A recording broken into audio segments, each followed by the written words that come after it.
नमस्कार दोस्तों, मैं हरीश आपके अपने यूट्यूब चैनल हरीश एसएससी वाले में स्वागत करता हूं और आशा करता हूं आप सभी अच्छे होंगे और आपकी तैयारी भी अच्छी चल रही होगी।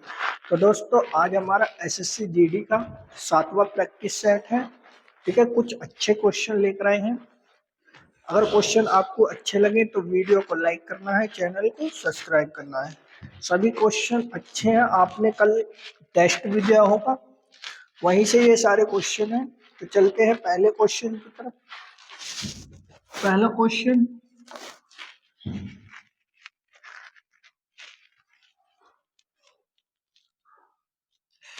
क्वेश्चन, एक चोर ने एक दुकान से 8:15 PM पर जेवर चुराए और 60 किलोमीटर पर घंटे की चाल से बाइक से भागा। ठीक, पुलिस को 8:30 PM पर सूचना दी गई।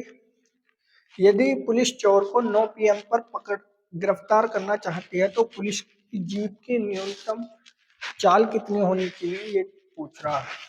तो देखो भाई, एक चोर था, 8:15 पे वो भागा, कितने की स्पीड से, 60 किलोमीटर पर घंटे की चाल से वो भागा। ठीक है भाई, तो 8:30 पर सूचना दी गई। ठीक है, तो तब तक वो 8:15 से जब वो भागा, 8:30 पर सूचना दी गई, तो भाई तब तक वो कुछ ना कुछ अपनी दूरी तय कर चुका होगा। 15 मिनट में कितनी दूरी तय कर चुका होगा? जब उसकी चाल, चोर की चाल, किसकी, चोर की चाल 60 किलोमीटर पर घंटा है, तो भाई 15 मिनट में कितनी दूरी करी होगी उसने तय? 15 किलोमीटर ही दूरी तय की होगी, सीधी सी बात है। ठीक है, तो उसने कही कि 9 बजे वो पकड़ना चाहता है, यानी मतलब 8:30 बजे पुलिस वाला भी साथ में भगा। ठीक है, पुलिस वाला भी साथ में भगा, 9 बजे उसने गिरफ्तार कर लिया। तो कितने समय का डिफरेंस मिला? 30 सेकंड का। तो टाइम कितना दिया है? 30 मिनट। ठीक है भाई, चोर की चाल हमें पता है, पुलिस की चाल नहीं पता है, आराम से कर लेंगे। दूरी हमारी पता चल चुकी है, तो चाल बराबर दूरी बटे समय। इस फॉर्मूले को लगा लो भाई। एक ही दिशा में दोनों भाग रहे हैं तो चाल क्या होंगी? घटेंगी। अगर मैं पुलिस की चाल x मान लूं, पुलिस की चाल x किलोमीटर पर घंटा मान लूं, तो सीधी सी बात है चोर की चाल घट जाएगी उसमें से। तो चाल मान ली मैंने x - 60। दूरी कितनी है भैया? 15 किलोमीटर चल चुका है, कितनी? 30 मिनट में। घंटे में कन्वर्ट करूंगा, 60 से गुणा करनी है भाई, पता चल जाएगी यहां से। 30 दूनी 60, 15 दूनी 30। तो भाई x - 60 बराबर 30। जब ये 30 इधर जाएगा तो इसमें ज्वाइंट हो जाएगा, अर्थात 30 और 60 90। तो पुलिस की जीप की जो चाल होगी 90 किलोमीटर पर घंटा उसकी चाल होनी चाहिए। ठीक है, ऑप्शन नंबर बी। ठीक, अगले क्वेश्चन की तरफ चल सकते हैं। Question number 2। एक व्यक्ति ने 12 लाख में एक कार खरीदी। ठीक है भाई, इसकी 80% लागत का बीमा करवाया। ठीक, उसने कार को 15% हानि उठाकर बेच दिया, लेकिन उसके साथ दुर्घटना हो जाने के कारण वह खरीद कर को कार नहीं दे पाया। ठीक है भाई, दुर्घटना के कारण कार को बहुत नुकसान हुआ और बीमा कंपनी ने बीमित राशि का 90% भुगतान कर दिया। तो इन दोनों लेन देन में शुद्ध अंतर की घटना बतानी है। कैसे करेंगे इस क्वेश्चन? देखो भाई, कार कितने रुपए की थी? 12 लाख की थी।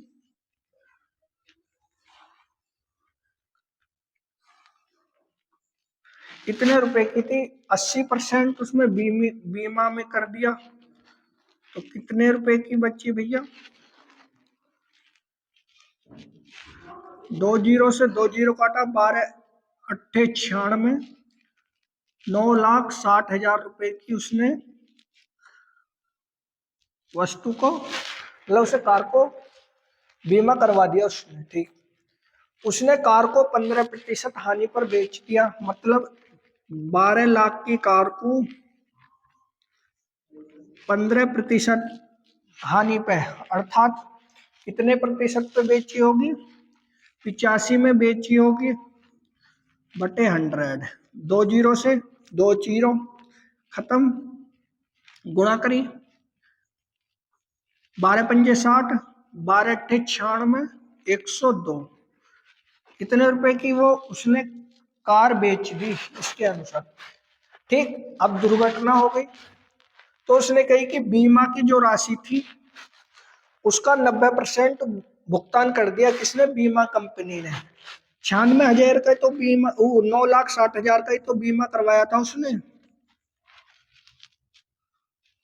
तो उसका 90% उसने राशि को क्या कर दिया भैया?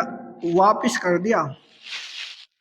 चलो भाई, 1 जीरो से 1 जीरो खत्म, 1 से 1 खत्म, 9 की गुणा करी, 1 जीरो 2 जीरो और 3 जीरो, 9 छिक्का 54, 9 निम 81, 86।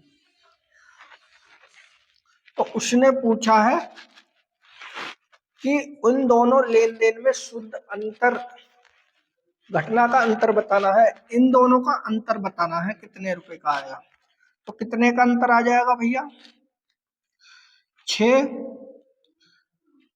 5, 9 में से 1, तो इतने रुपए का अंतर आ चुका, अर्थात 1,56,000। 1,56,000 का क्या आ चुका? अंतर आ चुका। Option number C. अच्छा क्वेश्चन था, ठीक है, क्वेश्चन को समझना चाहिए भाई। अगला क्वेश्चन देखते हैं, क्वेश्चन नंबर 3।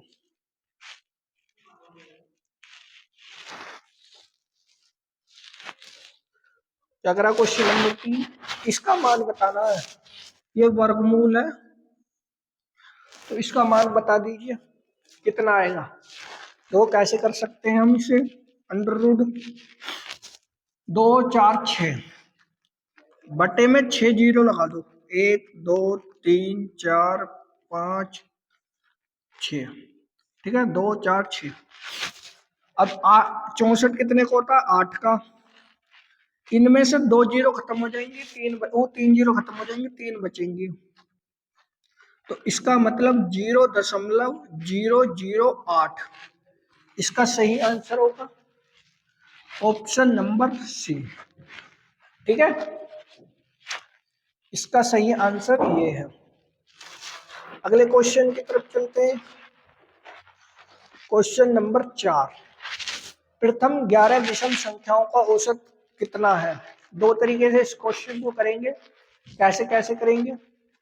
अब विषम संख्या 1, 3, 5, 7, 9, 11, 13, 15,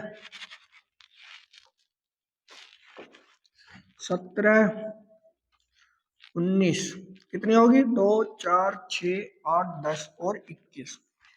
ये कैसी संख्या है? विषम संख्याएं है। अब भैया विषम संख्याओं का औसत की बात करा है, तो पहले को और अंतिम को जोड़ के उसका आधा कर दो, 22 22 का आधा 2, अर्थात इसका कितना औसत आ गया? 11 इसका सही आंसर है। ठीक है, एक तरीका ये हो गया, एक सिंपल मेथड है, 1 3 5 7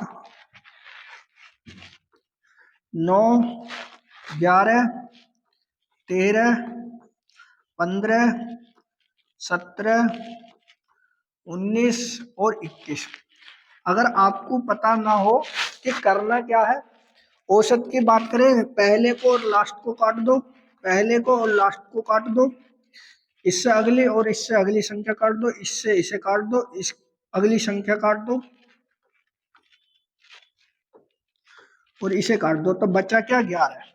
तो इसका औसत क्या हो गया 11। ठीक है, अगले क्वेश्चन की तरफ चलते हैं। क्वेश्चन नंबर 5, यदि 2p बराबर 3q बराबर 4r इक्वल टू 5s हो तो p अनुपात q अनुपात r अनुपात s का मान पूछ रहा है। तो कैसे कर सकते हैं इस क्वेश्चन को। क्वेश्चन है 2p बराबर 3q बराबर 4q r बराबर 5s। अब देखो इसका एलसीएम ले लो, इन सभी का एलसीएम क्या आ जाएगा भैया, इन सभी का एलसीएम 60 आ जाएगा। 12 पंजे 60, 2 से कटा 3 बार, सॉरी 2 से कटा 30 बार, 3 से कटा 20 बार, 4 से कटा 15 बार और 5 से कटा 12 बार। तो ये इनका क्या हो जाएगा, रेशो हो जाएगा। ठीक है, ये इनका क्या हो गया, रेशो। इसका सही आंसर कौन सा आ भैया, ऑप्शन नंबर डी। ठीक है, अगले क्वेश्चन की तरफ चलते हैं। क्वेश्चन नंबर 6, दो कारें एक ही बिंदु से चलना शुरू करते हैं और एक दूसरे के विपरीत दिशा में यात्रा करती हैं। ठीक है भाई, यदि एक कार 60 किलोमीटर पर घंटा और दूसरी कार 70 किलोमीटर पर घंटे की चाल से चलती है तो 4 घंटे बाद दोनों एक दूसरे से कितनी दूरी पर होंगे। भैया सिंपल क्वेश्चन है, फॉर्मूला है दूरी बराबर चाल मल्टीप्लाई समय।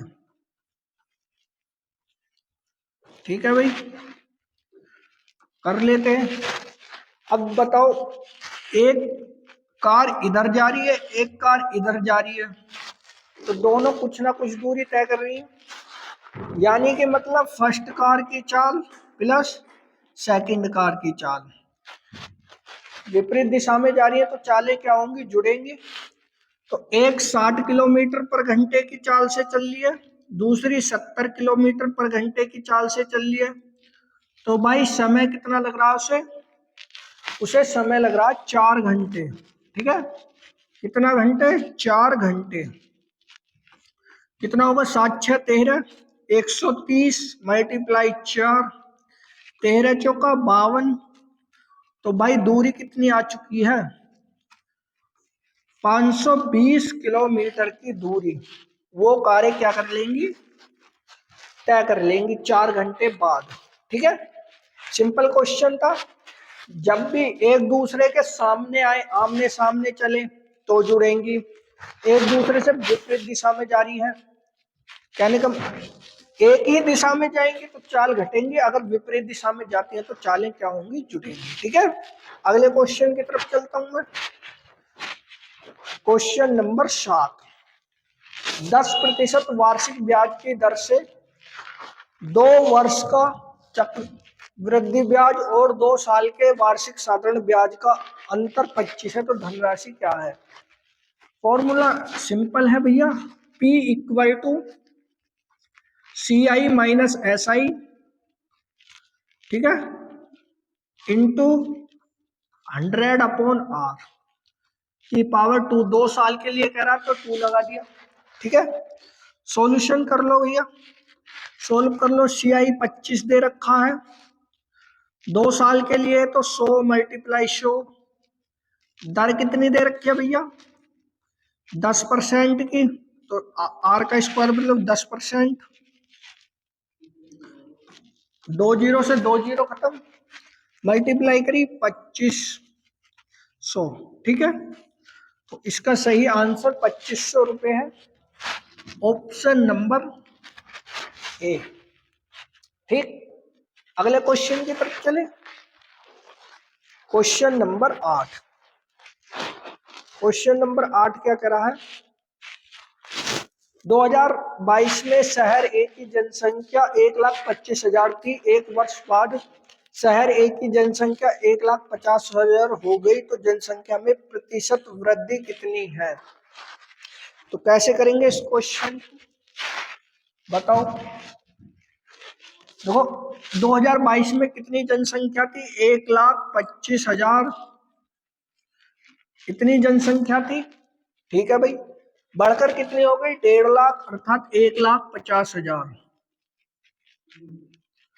कितनी बढ़ी भैया? कितनी बढ़ी? 25,000 बढ़ी सीधी। 25,000 बढ़ चुकी है। पहले जनसंख्या कितनी थी?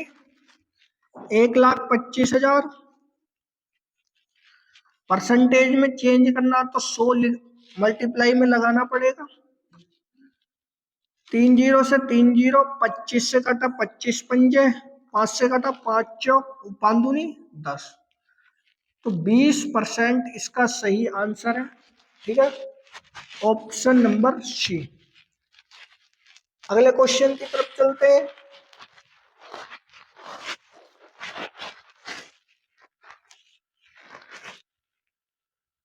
Question number 9।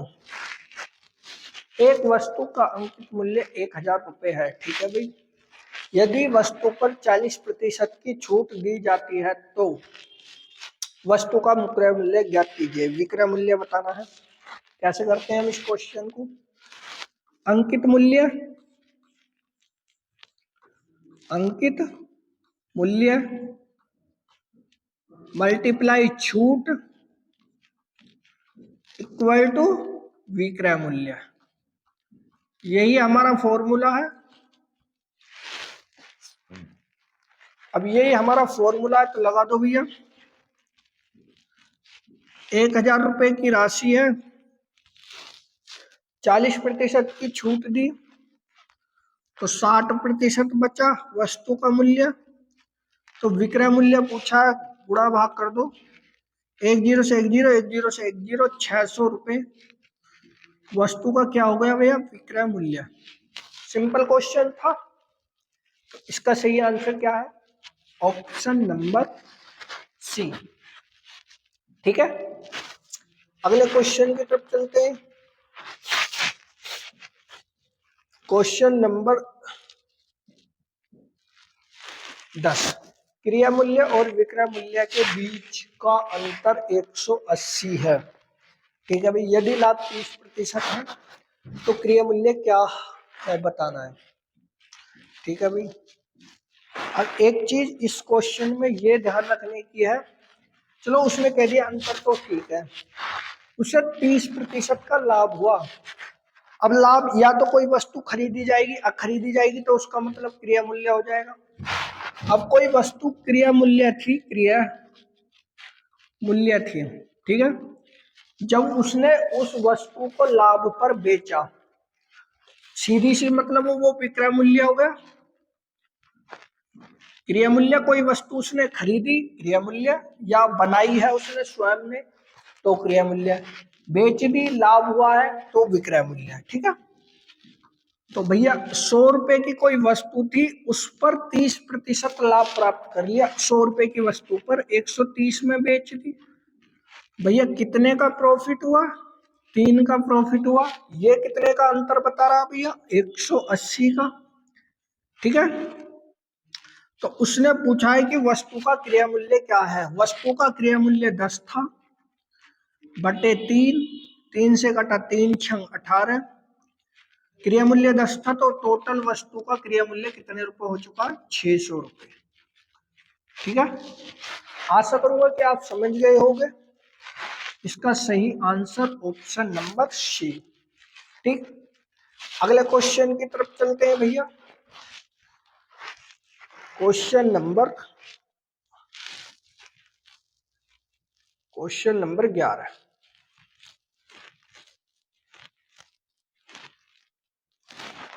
ठीक है,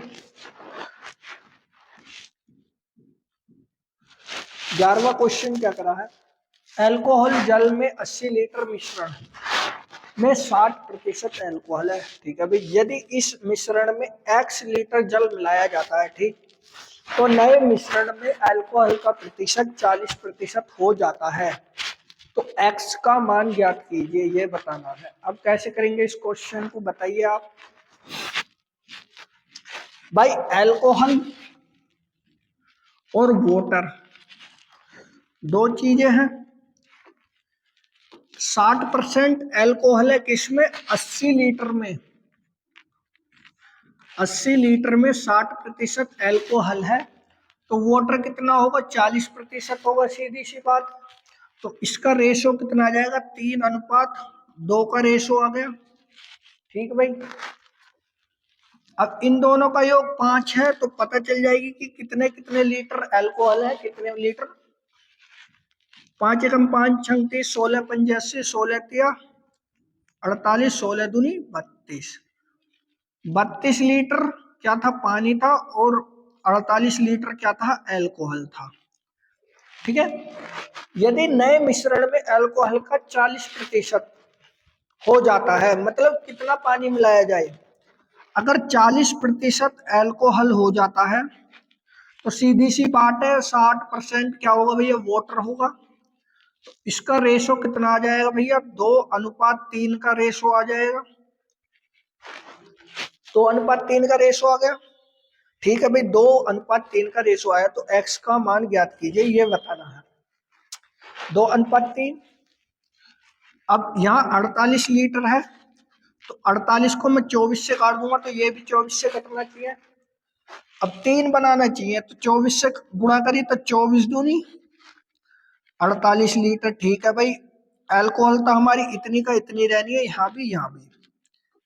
लेकिन मैं अगर यहाँ पे 24 की गुणा करता हूँ, 24 या 72, ठीक, 32 लीटर है पानी, 72 बनाना है मुझे, तो कितने लीटर जोड़ना पड़ेगा भैया? 40 लीटर जोड़ना पड़ेगा। तो इसका सही answer option number C, 40 litre alcohol मिलाया जाना चाहिए, तब जाके 40% एल्कोहल होगी। ठीक है। अगले क्वेश्चन की तरफ चलते हैं।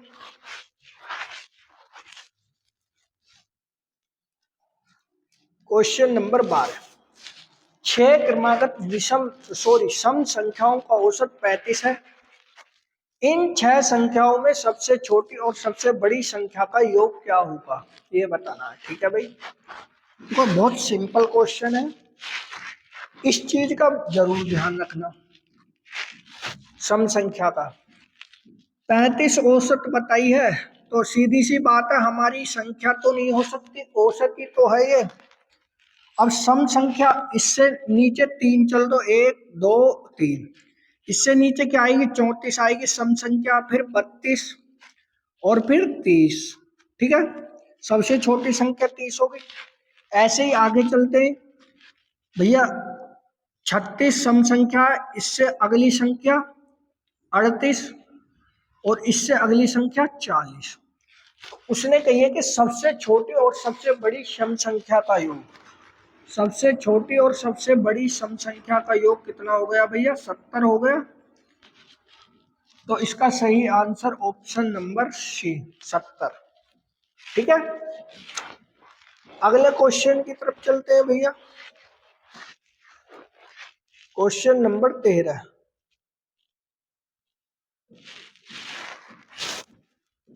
किसी धनराशि पर 8% वार्षिक साधारण ब्याज की दर से 400 रुपए का मासिक ब्याज अर्जित करने के लिए आवश्यक धनराशि ज्ञात कीजिए। ठीक है भाई। आर कितनी दे दी भैया? 8%। टाइम कितना दे दिया उसने? 1 माह। अगर वर्ष में कन्वर्ट करूंगा तो इतने वर्ष, 1/12 वर्ष। 1 माह के लिए तो कहा है मासिक। 400 रुपए साधारण ब्याज है। 400 रुपए साधारण ब्याज है, तो फॉर्मूला है साधारण ब्याज बराबर मूलधन गुणा दर गुणा समय बटे 100। ये हमारा फॉर्मूला है। कैसे करेंगे इस क्वेश्चन को? कर दीजिए। 400 रुपए हमारा क्या है? साधारण ब्याज है। मूलधन का हमें पता नहीं है। दर कितनी है? 8% है। ठीक है। कितने समय के लिए? 1/12 वर्ष के लिए बटे 100। ठीक है। काटा पीटी कर लो। 8 से कटो, 8 पंजे 40, 12 की 40 की और इसकी गुणा करी तो 12 पंजे 60, डबल जीरो। इतने रुपए क्या था मूलधन तक, तब जाके प्रति माह कितने रुपए मिलेंगे, 400 रुपए मिलेंगे। ठीक है, कितना सही आंसर है इसका, ऑप्शन नंबर ए। 60,000 रुपए अगर 8% वार्षिक दर पर देगा या मासिक पर देगा, तब जाके उसे एक महीने का 400 रुपये मिलेगा। ठीक है, तो इसका सही आंसर ये है। अगले क्वेश्चन की तरफ चलते हैं भैया। Question number 14। 6 घड़ियां जो क्रमशः 3, 4, 6, 7, 8 और 12 सेकंड के अंतराल पर बजती हैं, एक साथ बजना शुरू करती हैं, तो कितने सेकंड बाद वे फिर एक साथ बजेंगी। कैसे करेंगे इस क्वेश्चन को,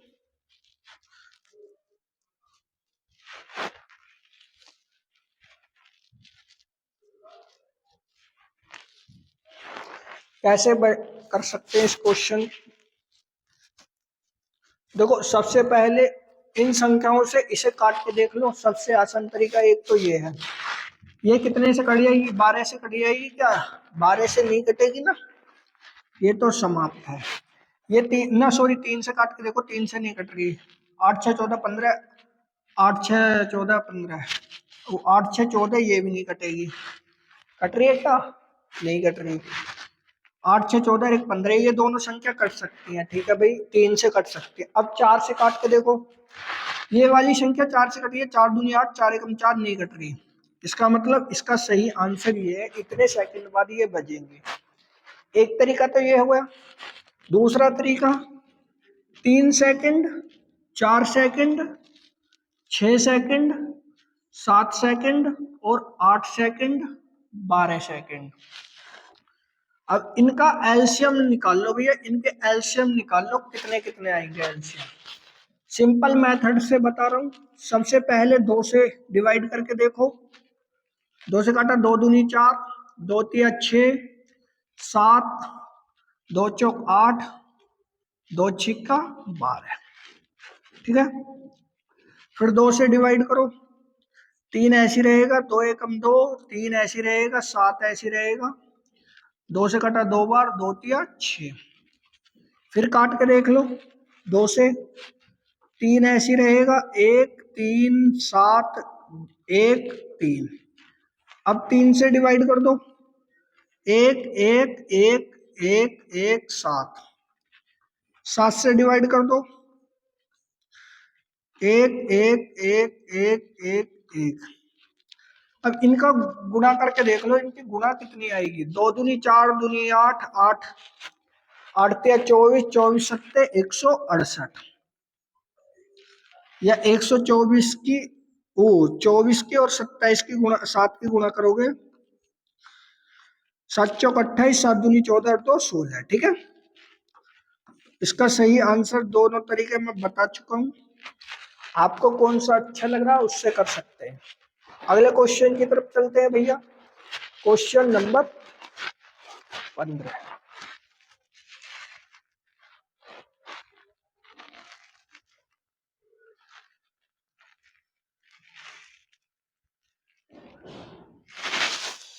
ए बी सी एक कार्य को क्रमशः 50 75 20 दिनों में कर सकते हैं। 120 होगा शायद, ये कर सकते हैं, चलो वो तो देख लेंगे अभी।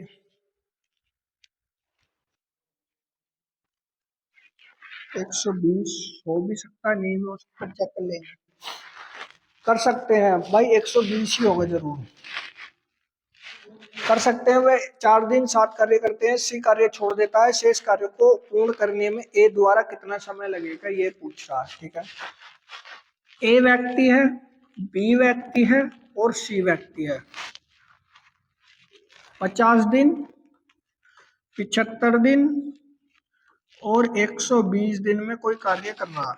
ठीक है भाई, इनका एलसीएम लिया मैंने, एलसीएम ले लो भैया।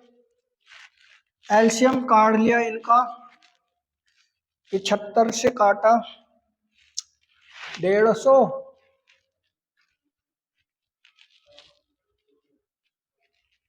कितना एलसीएम आएगा, 75 दूनी 150, 150 चौका 600, इनका एलसीएम 600 लिया, 15 से 50 से काटा, 12 पंजे 60, ठीक है। 75 से काटा, 75 चौका, चौका छिक्का, 8 बार जाएगा, ठीक है। अगर 120 से काटा, 12 पंजे 60। अब उसने कही कि सभी ने ए प्लस बी प्लस सी ने टोटल ने 4 दिन मिलकर काम किया। यहाँ कितनी कितनी इनकी क्षमता है? 12 8 20 5 25, 25 चौका 100, 100 दिन कार्य किया भैया उन्होंने। तो कितना कार्य बचा? 500 कार्य बचा। तो भाई ये पूछा है कि ए और बी शेष कार्य को कितने दिन में समाप्त कर देंगे। ए और बी की क्षमता कितनी है? 20, 20 से डिवाइड कर दिया, 1 0 से 1 0, 2 से कटा 50, कटा 25 बार, 25 डे में ए और बी ए और बी क्या कर देंगे? कार्य को समाप्त कर लेंगे, ठीक है। ऑप्शन नंबर डी, ठीक है। ऐसे ही क्वेश्चन होगा। अगले क्वेश्चन की तरफ चलते हैं। क्वेश्चन नंबर 16, 6 की पावर 76 को 5 से भाग देने पर शेषफल क्या आएगा? कैसे करेंगे क्वेश्चन को? देखो, जिसके लास्ट के अंक में 6 आएगा उसके शेषफल में एक ही बचेगा। 5 के दूसरे तरीके से कर लेते हैं हम, इसे छोड़ो। 6 की पावर 76, अब 6 की पावर 76 है तो मैंने इसे 4 से डिवाइड किया घात को, तो कितना शेषफल बचेगा भैया? 4 एकम 4, 4 नीम 36, पूरा पूरा गया, यानी कि मतलब 6 की पावर 0।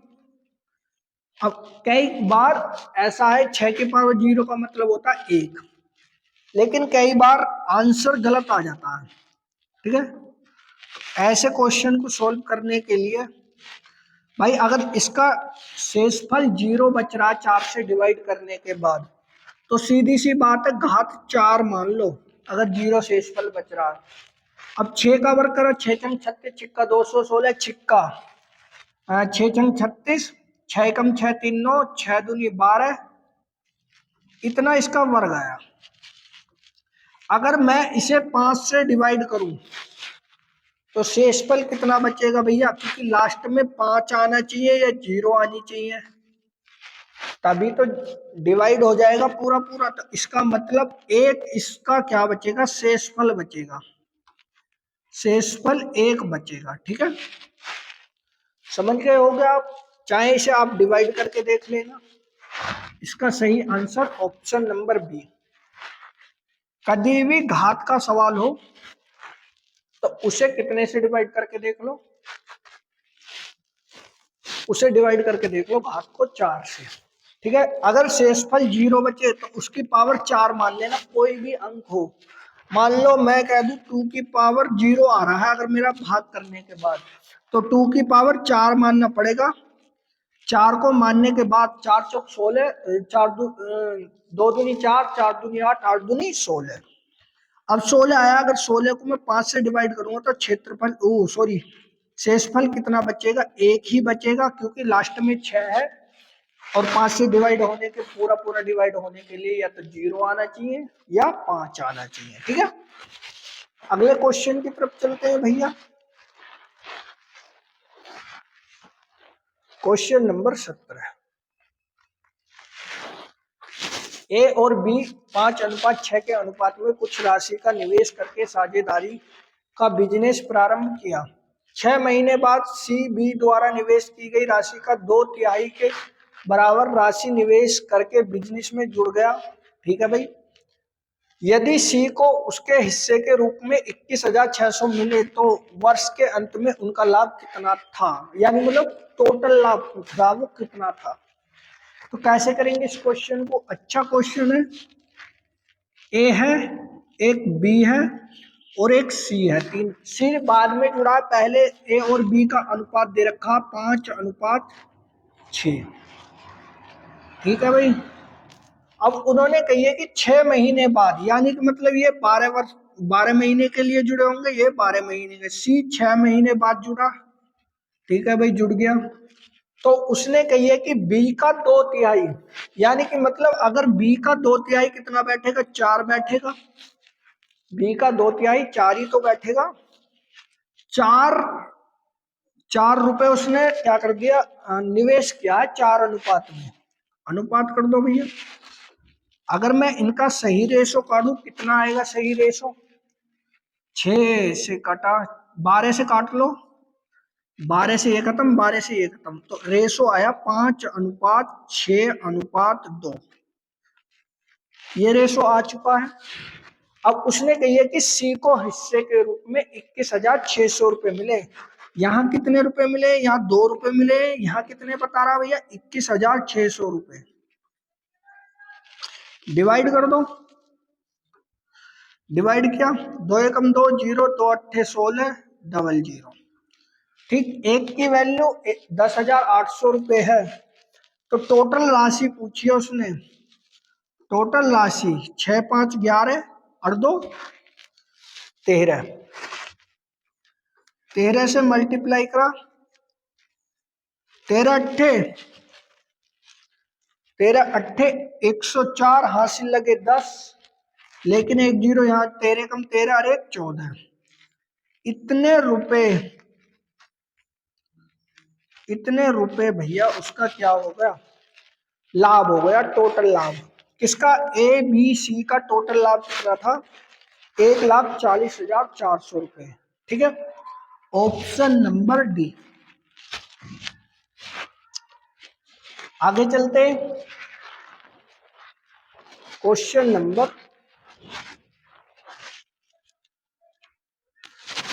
18। ए और बी मिलकर एक खाली टैंक को 6 सही 2/3 मिनट में भर सकते हैं। ठीक है, यदि ए टैंक को भरने में बी से 3 मिनट का अधिक समय लेता है तो ए अकेला टैंक का 1/3 भाग कितने समय में भरेगा? ठीक है भाई, क्वेश्चन बेसिक मेथड से ही बनेगा, लॉन्ग शॉर्ट मेथड से कभी नहीं बनेगा ये क्वेश्चन। ए टैंक को बी के मुकाबले 3 मिनट अधिक में बढ़ता है। अब ये ए व्यक्ति है, ये बी व्यक्ति है, या पंप है, पाइप है, जो भी है। ये x मिनट में बढ़ता है, 1/x मिनट में बढ़ता है। तो भैया ए कितने में भरेगा? x+3 में भरेगा। अब ये दोनों मिलके जब किसी भी टैंक को भरते हैं तो भैया कितने मिनट में बढ़ते हैं? 6 18 और 2 20, 20/3 मिनट में बढ़ते हैं। तो सीधी सी बात है, ये ऐड कर लो इन्हें भी, क्योंकि दोनों ही पाइप तो मिलके इतने मिनट में भर रहे हैं। अब इनका एलसीएम लिया मैंने, x+3 इंटू एक्स।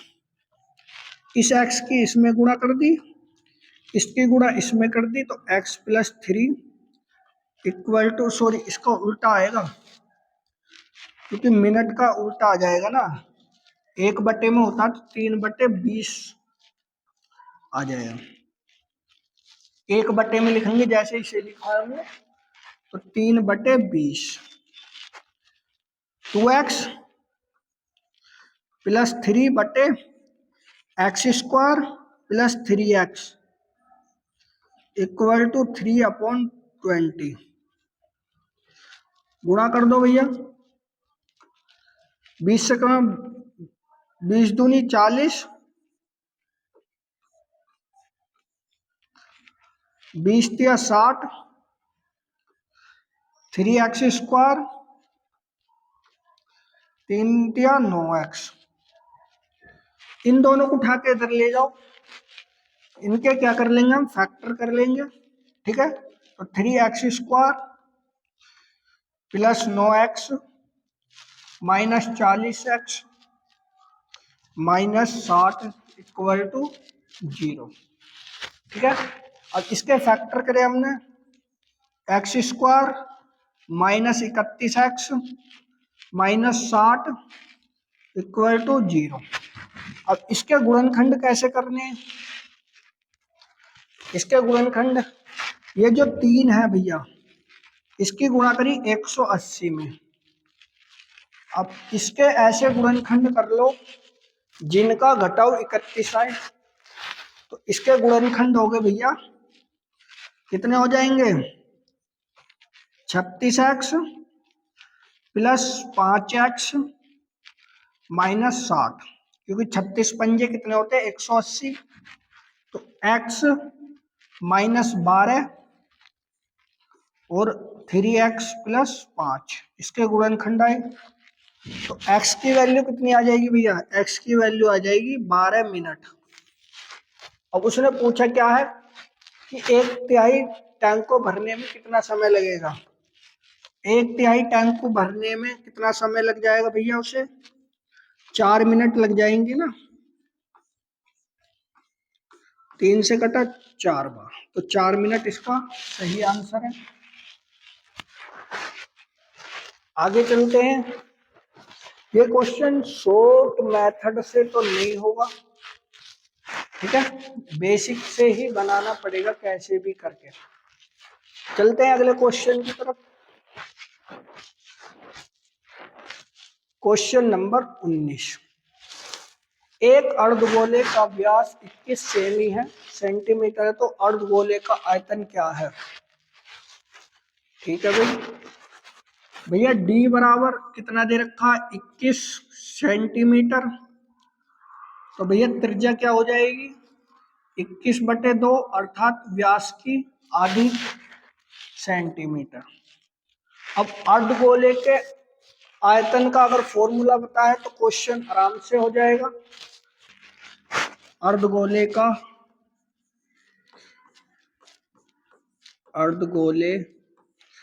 का आयतन अर्थात वॉल्यूम क्या होता है भैया? 2/3 पाई आर की क्यूब। ठीक है भाई, कर लेते हैं क्वेश्चन को। कैसे करेंगे क्वेश्चन को सोल्व? 2/3 पाई की वैल्यू 22/7, आर की वैल्यू कितनी है? 21/2, 21/2 मल्टीप्लाई 21/2 मल्टीप्लाई 21/2, 3 बार इसकी गुणा कर दी मैंने।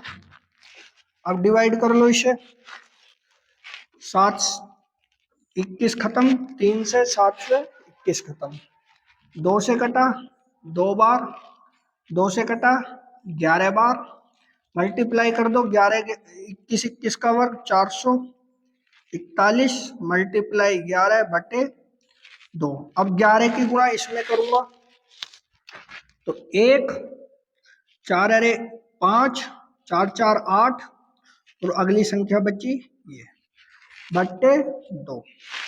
2 से डिवाइड कर दो भैया इसे, 2 से डिवाइड किया तो ये कितनी बार जाएगा? 2 दूनी 4, 2 पंजे 10, पंजे 10 सेंटीमीटर की क्यूब। ये क्या होगा? अर्धगोले का आयतन, अर्थात ऑप्शन नंबर डी। ठीक है, ऑप्शन नंबर डी इसका सही आंसर है। अगले क्वेश्चन की तरफ चलते हैं। Question number 20। एक आयत की एक भुजा और एक विकर्ण की लंबाई क्रमशः 63 सेमी और 65 सेंटीमीटर है। उस वर्ग का परिमाप ज्ञात कीजिए जिसका क्षेत्रफल इस आयत का 1/7 है। कैसे करेंगे इस क्वेश्चन को? क्वेश्चन ठीक ठाक क्वेश्चन है भैया। एक आयत है जिसका विकर्ण कितना दे रखा? 65 और एक लंबाई 63 सेंटीमीटर दे रखी है। तो सीधी सी बात है, यहाँ पे एक त्रिभुज बन गया होगा, इसकी वैल्यू पूछी है। अब हाई स्कूल में एक फॉर्मूला पढ़ा होगा पाइथागोरस प्रमेय। पाइथागोरस प्रमेय क्या थी? कर्ण का वर्ग बराबर लंब का वर्ग प्लस आधार का वर्ग। भैया ये आधार हो गया, ये लंब हो गया और ये कर्ण, ठीक है। 65 का वर्ग बराबर लंब पूछ रहा है x का वर्ग, आधार कितना हुआ दिया हुआ 63, 63 का वर्ग।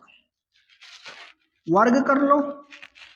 वर्ग करने का सिंपल तरीका 5 का है, 5 पच्चे 25। अब ये 6 है अगली संख्या, तो इससे अगली वाली संख्या में गुणा कर दो, 6 सत्ते 42। 65 का वर्ग ये आ गया। अब भैया 63 का वर्ग कैसे करेंगे? 63 का वर्ग कर लो, 3 तिया 9, 6 तिया 18, 18 का दुगना कर दो 36। हासिल कितने लगे? 3। 6 का वर्ग 36, 36 3 39। ये इसका वर्ग हो गया। अब इसमें से इसे घटा दो भैया, तो x square equal to 42 25 minus 39 69। तो एक्स स्क्वायर बराबर कितना बचेगा भैया? 6, 11 में से 5 और जी 2। कितने का वर्ग होता है ये वर्ग होता है 16 का। तो यानी कि मतलब ये हमारी भुजा कितनी आ गई भैया? 16 सेंटीमीटर की ये भुजा आ चुकी है। ठीक है भाई, आगे सवाल को ध्यान से पढ़ो। उसने कही जिसका क्षेत्रफल आयत का 1/7 है। किसका क्षेत्रफल? वर्ग का क्षेत्रफल। तो वर्ग का क्षेत्रफल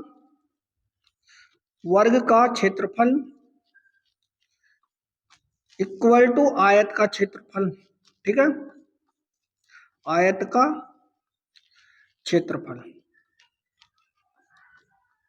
वर्ग का क्षेत्रफल a स्क्वायर होता है, आयत का क्षेत्रफल क्या होता है? लंबाई गुणा चौड़ाई। ठीक है भाई, कर लेते हैं सोल्व। अब a स्क्वायर लंबाई कितनी थी? 1/7 है, अर्थात ये 7 है तो ये 1 हो जाएगा भैया। लंबाई कितनी है हमारी? 63। चौड़ाई कितनी है? 16। 7 से डिवाइड कर दो, 7 × 63। 9 × 16, अर्थात जब इसे वर्ग मूल लगा दूंगा यहाँ पे तो कितना बचेगा? 3 और 4, अर्थात एक भुजा कितनी आई है भैया? 12 सेंटीमीटर। ठीक है, जब हमें पता चल चुकी कि वर्ग की भुजा 12 सेंटीमीटर आ चुकी है तो वर्ग का परिमाप काट दो। वर्ग का परिमाप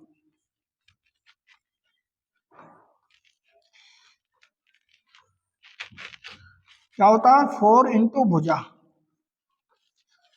तो भुजा कितनी थी हमारी? 12, 12 चौक 48। 48 सेंटीमीटर इसका क्या सही आंसर है। ठीक है, इसका भैया शॉर्ट मेथड नहीं है, आपको बेसिक तरीके से ही इस क्वेश्चन को सॉल्व करना पड़ेगा।